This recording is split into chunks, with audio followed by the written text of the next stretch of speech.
Thank you, Madam Chair, and thank you to our witnesses here today. I want to begin by first echoing my colleagues' comments that we've heard throughout the hearing here, and join them in mourning the loss of American service members who were killed in action these last few days.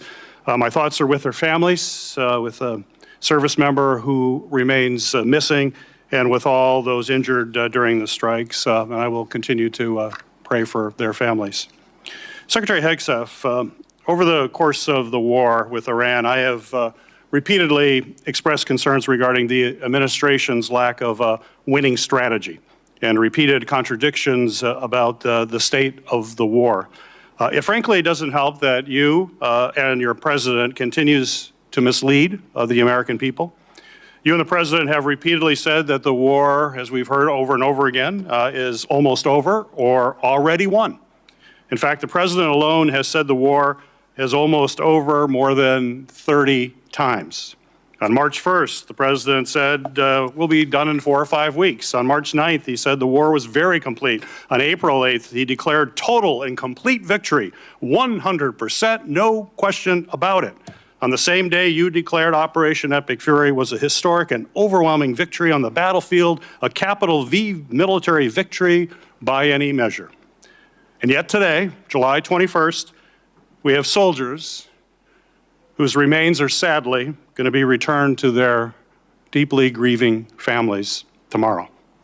Clearly, the war is not over yet. After months of conflict, our strategy to win remains unclear. I have long said the United States has the strongest military in history in the world, and I have no doubt that our brave service members can execute any mission and prevail in any battle.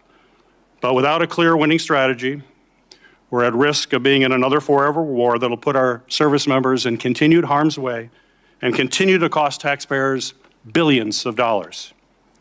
Secretary Hegseth, despite your failure to win this war, you are back now before Congress asking for almost $70 billion in additional funding. You're asking the American people for a blank check because, once again, the Trump administration's efforts have been an utter and complete failure to win this war to this point. So my question for you, sir, is how is your strategy different than what we've seen in the past? So far, we have not seen a strategy that's been successful. You mentioned nuclear material is the primary goal of the war. It still exists. We haven't dealt with that issue yet. You talk about the destruction of missiles, and yet the missiles that we saw hit recent targets are actually somehow more lethal, more deadly, more maneuverable than what we have seen in the past. So they're obviously improving their munitions. The Strait of Hormuz is still closed, reminding everybody it was open before the war. Prices were lower for everybody until the war, and it still remains closed. And of course, tragically, people, service members, our war fighters, who we care deeply about, are still dying. So what's different? Mr. Hegseth, Secretary Hegseth. I think your characterization of this incredible effort as a failure is reckless.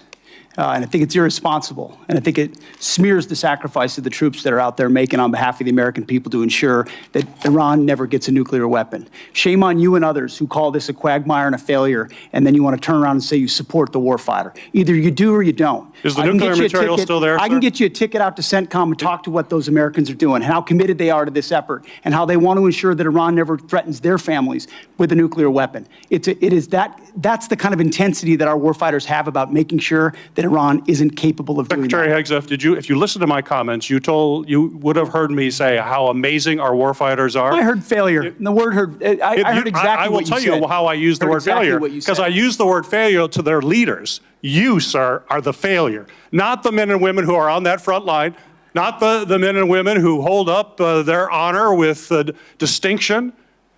But if there's a lack of a winning strategy, they're in harm's way. Their leaders have failed them. And that's what's happening. We have political leadership. You don't have a strategy. You don't have a long-term plan to actually win this war. Win the war. The men and women are going to be able to do it, but they need to have leadership. When will you show leadership? We have leadership. When will you show leadership? Why don't you show some leadership and stand up to your fellow Democrats who won't fund the troops, who stand and play partisan politics while you don't give us the money? You want to stand up here and talk about the troops? You won't show any political Secretary courage Hegseth. to actually fund our department because you have Trump derangement syndrome and can't actually commit to anything meaningful. So I put this on you, Senator. Secretary Hegseth, you have trillions, you have over $1 trillion, you're asking for $1.5 trillion.